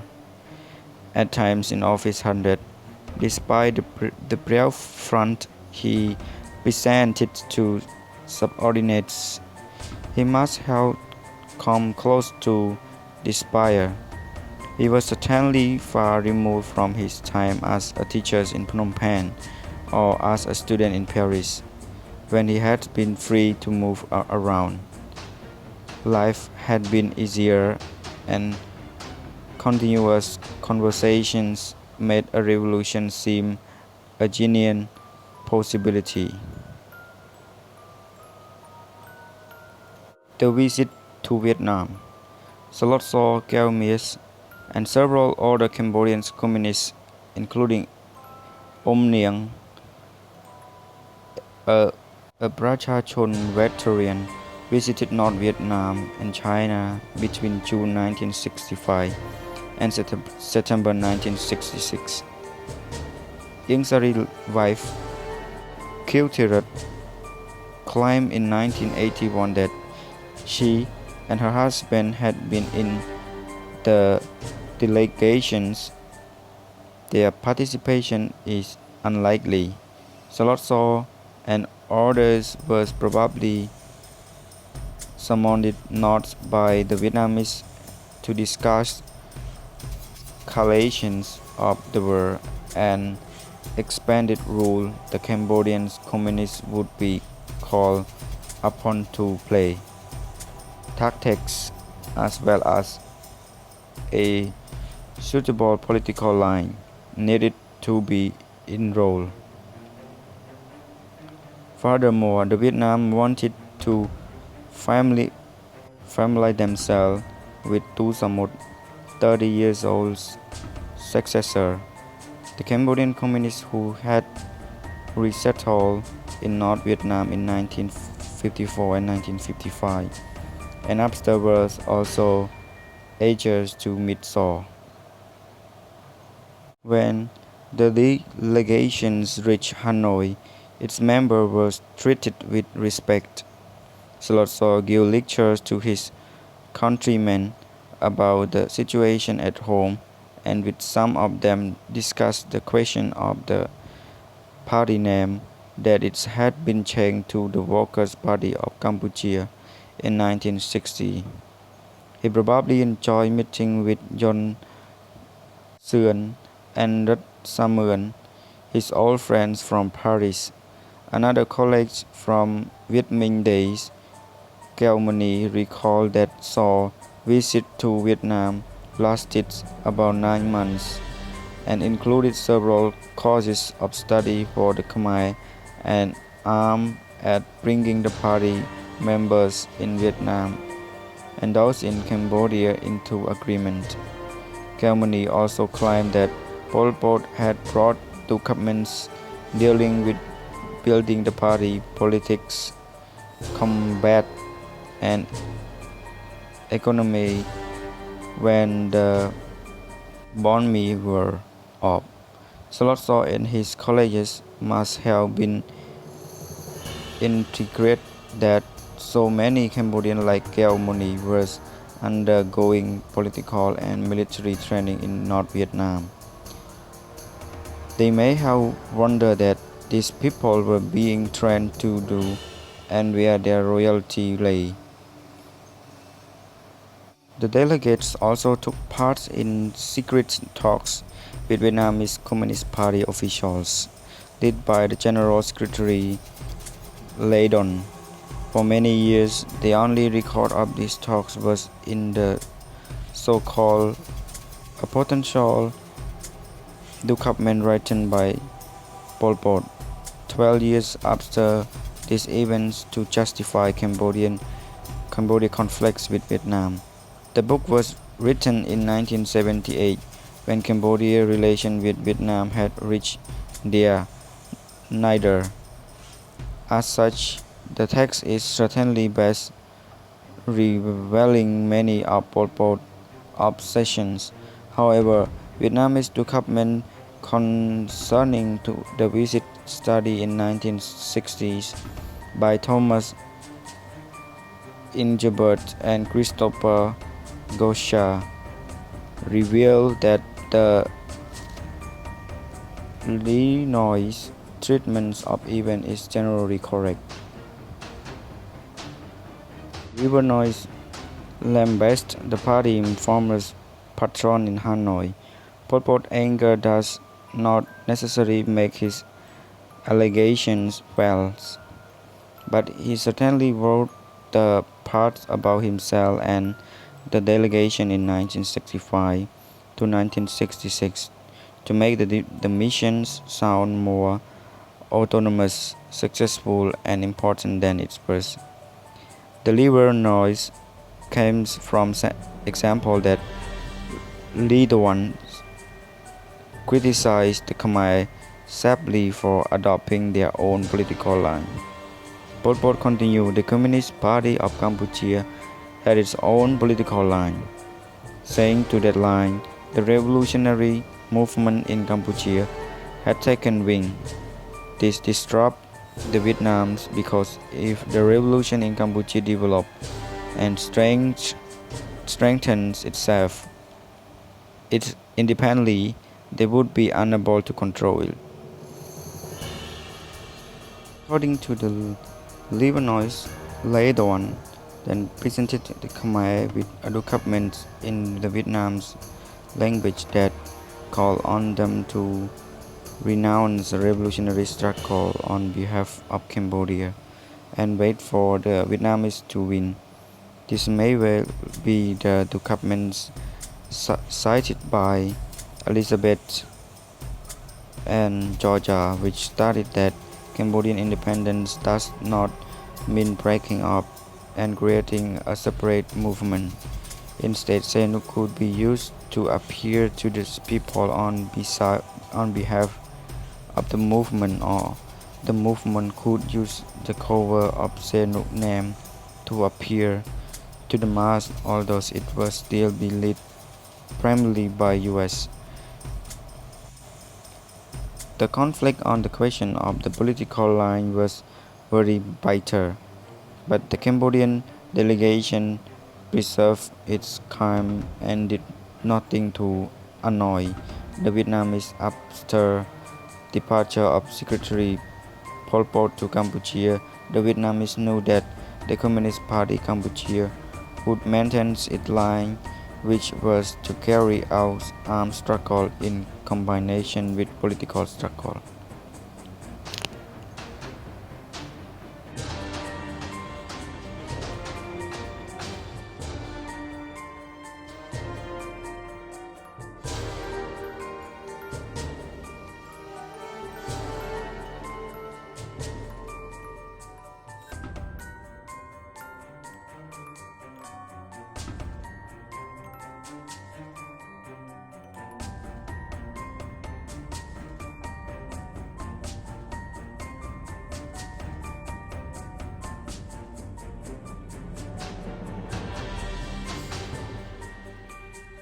The Sixth coming to power 1970-1976.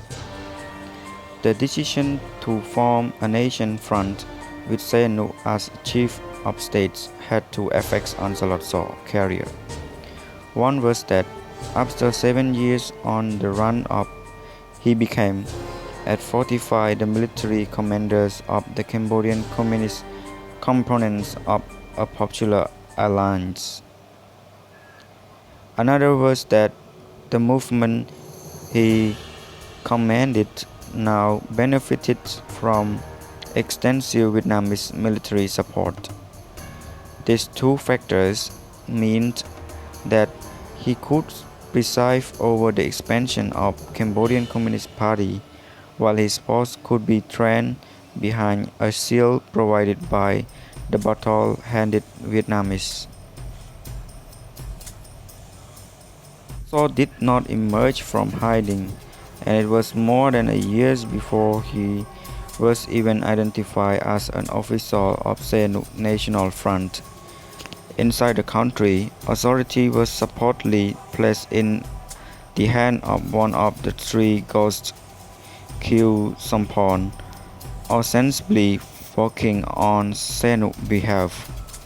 The Vietnamese communists, for their part, openly admitted their alliance with the prince but said nothing about their relations with the Cambodian communists or the presence of Vietnam troops on Cambodian soil.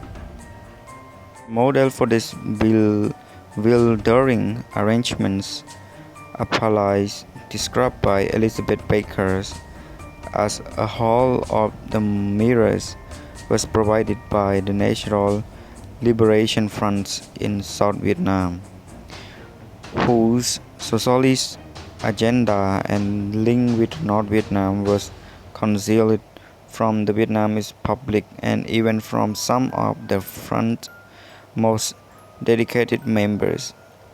Sann in concern in Beijing with in contracts of chief countries,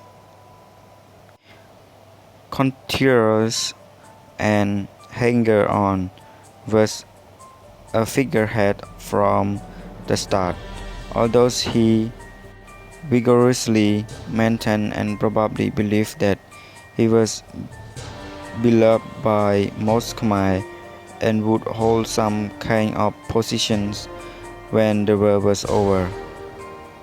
His Chinese patrons, including Zhou Enlai, the Prime Minister, warmly supported him, and the front's publications, financed and printed in China, convey the impression that the guerrilla inside Cambodia was fighting on his behalf. At the time of the coup, U.S. intelligence estimated that the Red Khmers had fewer than 3,000 men and women under arms. Not many of these guerrillas was organized into units larger than patrons, and a few were trained for combat. Their Marxist-Leninist readings was patchy, and few had any understanding of the international aspects of the movement. In early 1970, they were scattered in small bands. Salotso come home, while brother number one was visiting Vietnam and China in 1969 and 1970. Nguyen Chia took command of the party headquarters in the Northeast. Ieng Sary was in charge of a secondary base in Ratanakiri. Shortly after the coup, before Salotso returned home, Vietnam officers visited Sary camp asking for Cambodian support. According to Khieng Simhon's confession, they asked for support for their combatants' help with their country at all levels, and our help to build a hospital. Try to evade this request, but it doesn't work. And Vietnam's divisions commanders who claim to have had a working relationship with Solotsaw, slept at the best and wouldn't leave. After acceding to Vietnam's demand, the Khmer allowed the Vietnamese to train their soldiers in other parts of the country. The Vietnamese were more abrupt. Without consulting local Cambodian communists, they mobilized Cambodian villages to fight for Sihanouk and took command of the young people they recruited.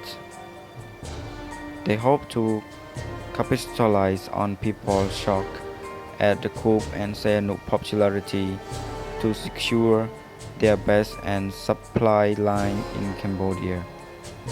In this early phase of resistance, as Gagnan has written, revolutionary administrations was essentially in the creation of Vietnamese communists and the Khmer working with them.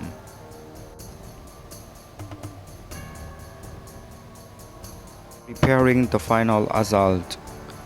After Sihanouk visit, Solotsaw was preoccupied with military questions. Operation took the form of 3 successive storming attacks in 1973, 1974, and 1975, aimed at capturing Phnom Penh. The first, which was Britain backed by the US bombing, had been carried out under Solotsaw's orders. A subsequent assault on Kampong Cham was also unsuccessfully.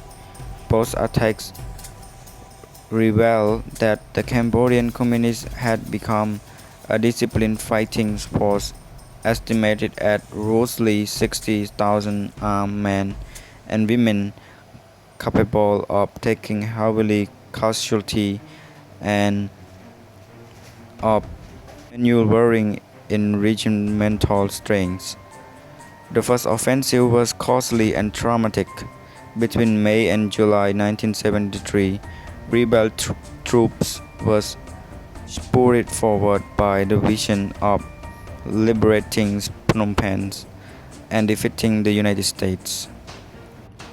The casualties they absorbed, largely from US bombing, was the highest in the world. One aspect of this strategy may have been Shaw's desires to embarrass the Vietnamese by taking Phnom Penh before they liberated Saigon, but this is speculations. What is known for certain is that in May 1973, the number of recorded combat incidents reached the highest level of the war so far. Most of these were near the capital. In July, American B-52 bombers from Guam and F-111 fighter bombers from Thailand were attacking targets less than 15 miles from Phnom Penh. The bombing took a fire stretch around the city. Settled behind it, Lone Wolf fought reasonably well. The bombing could have continued for months, but it was halted by the US Congress, appalled at the selfless destructions and responsive to anti-war sentiment in the United States. When the bombing stopped and as the raids began, rebel units rising the capital withdrew. In Phnom Penh there had been little panic. The collapse of Cambodia, which dozens of Western reporters had flown into witness, was, as one writer put it, a non-event. The assault on Kampong Cham was probably intended to sustain momentum. Vietnamese forces nearby did nothing to help. At one stage, a communist troop penetrated within a few hundred meters of the center of the town. When they withdrew, they rounded up several thousand local people to take with them, following a pattern of welfare that had been traditional in pre-colonial Southeast Asia, conforming to their own policies of drying up the enemy's population base and foreshadowing what their armies would do in Phnom Penh and other Republican towns and cities in 1975. The Vietnamese withdrawal of 1972 to 1973 seems to have intensified anti-Vietnamese feeling among Cambodian communists. In 1972, in areas where Vietnamese troops had been stationed, demonstrations against them were organized by the Cambodian Communist Party. Catre occasionally referred to the Vietnamese as military enemies. How closely this campaign was mentioned by the General Committee is possible to determine, but certainly one committee member, Ta Grandfather Mok, the military secretary in the southeast, was virulently anti-Vietnamese at this time. Others in the region, like Mok's superior, Chu Set, assumed a more moderate stance. On balance, the withdrawal of Vietnamese made it safe of the Cambodians to attack them verbally and to manhandle and execute Cambodians trained in Vietnam who had remained behind.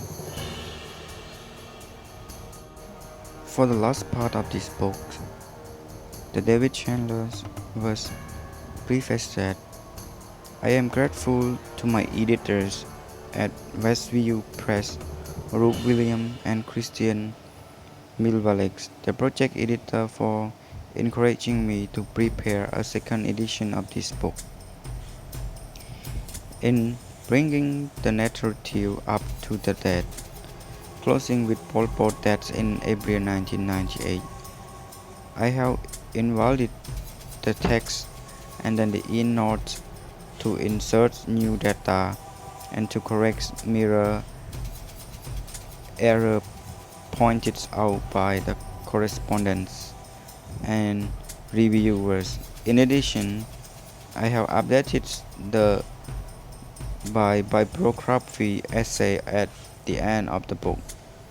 The text has also benefits enormously from Jennifer Swearingen's helpful copy editing.